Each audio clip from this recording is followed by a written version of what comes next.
we did our treasure hunt Friday night.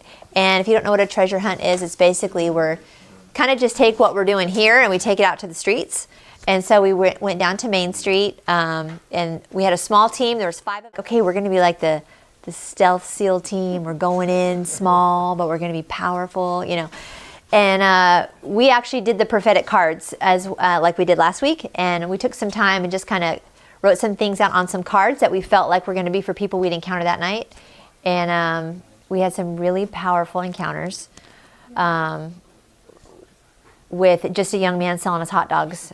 He was our first, and he was so overwhelmed by God's presence and that we knew about him and that God was like giving us downloads about his life.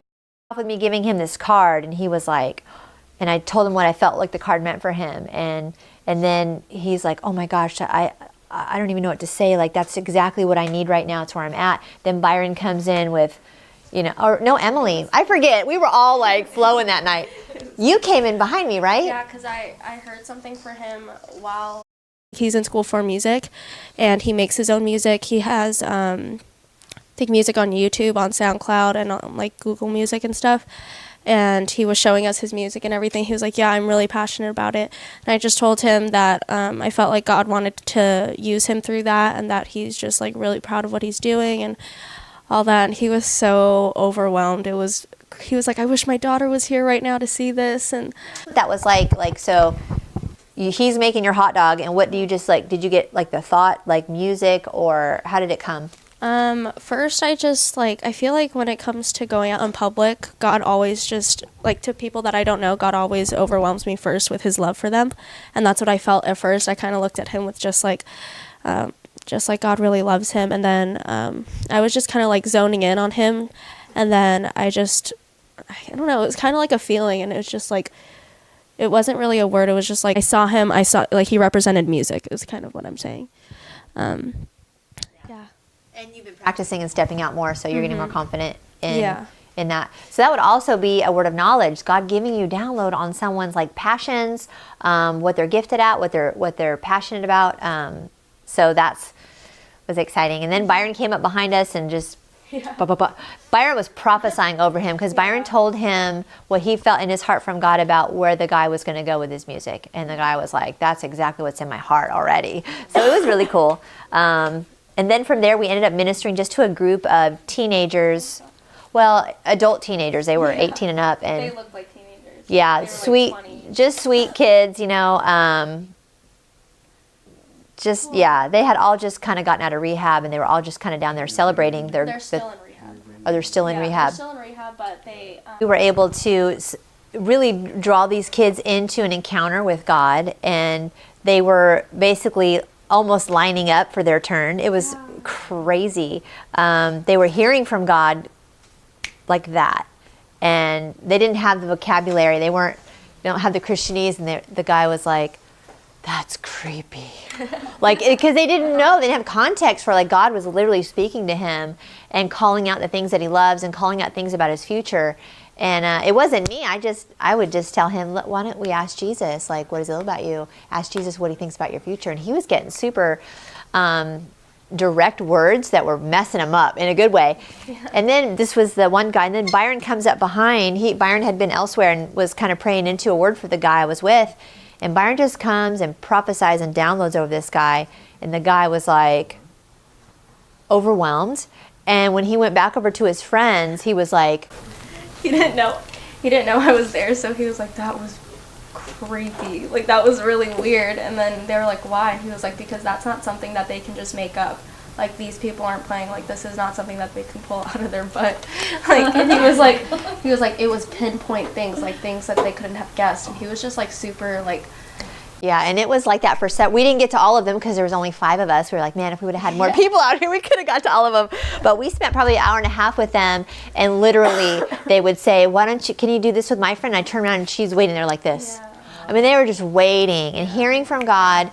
God was just showing up like in their physical body. They were feeling him, and it was so, we were overwhelmed. We were like, wow, God, you're not playing tonight. Like, so we just really connected with them, and several of them had just an encounter with God. And yeah, it was incredible. So we're excited to. They stole our hearts. They're incredible people. We felt drawn and connected to them. We had word after word after word for each of them. They sensed God's presence. They felt His love. They heard Him speak. It was a really incredible moment. It's interesting. You see people who are starving, they don't know it, and then all of a sudden you give them a taste of something, and now that's the new normal. That's the minimum. They'll never take anything less than God's best now. Thanks, guys, for sharing. We love testimony. So if you heard a testimony tonight and you're like, man, that sounds maybe scary, but I know as a believer that's what I should be walking in, and I want to, maybe someday.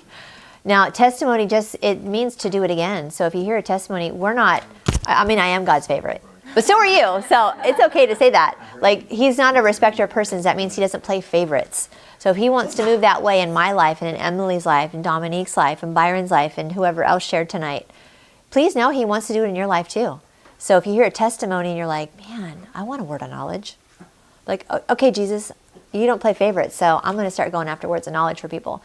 And we're going to talk a little bit more why we go for that. Why don't we just walk up to people and say, hi, do you know Jesus? I'm a Christian. You should pray the sinner's prayer.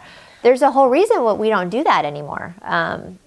And if you just hear the fruit, you probably already understand why we don't do evangelism. We don't even call it evangelism anymore. We're just going to go out and love people. That's just what we're doing. It's just part of our natural lives. So, hey, vato! Hey, this is my main guy right here, Yeah. We're just out here in Huntington Beach letting them know God loves them. You know what it is. God loves us. Yeah, that's what's up. There it is. That's right. There it is. That's what's up. Man? What's your name? How's it going? Jonathan. Jonathan, check out this drawing. What do you think about it? Barely staying afloat. Right. That's what it looks like. He needs God in his life. I see the water right there, and then he's kind of like, halfway out. Well, there's he's getting there though. So what's up, man? How are you in life? It's kind of been up and down for a while, for a long time. I just need to stay afloat. You need that fresh air. Yeah, I kind of forget he's there sometimes. Why don't you pray for anything? For me seeking Him, throughout the day, throughout my days, not forgetting about Him, remembering He's there, and for my dad and his health. You guys want to join in? Yeah. Because you've been so consistent and almost methodical on where you want to be, and like you had a plan. Is that making sense? Yeah. Okay. So I feel like He just wants He loves your consistency, and where you're at is only the beginning, and there's more for you. Definitely. And when I heard you say, I guess you were looking at his picture, which I don't even know what the picture is, but you talked about something about floating, and as soon as you said something about floating, I don't remember what you said, but floating, sinking, something. Staying afloat. Staying afloat, that's what you said. Yeah. I saw you on this raft, and you were just super relaxed, and this is awesome. And I feel like God was saying, I'm the raft. Like Jonathan doesn't have to worry, it's not sink or swim, I'm the raft for you. So I don't know, it's just a couple of things I was kind of hearing from you. Awesome. Yeah. You're awesome. Hey, thank you. Yeah, bless you. Hey, dude, I feel like I got this word for you too. Before we even headed out, we prayed and asked God to give us some words, and I feel like that one was for you. So, yeah, if that means anything to you.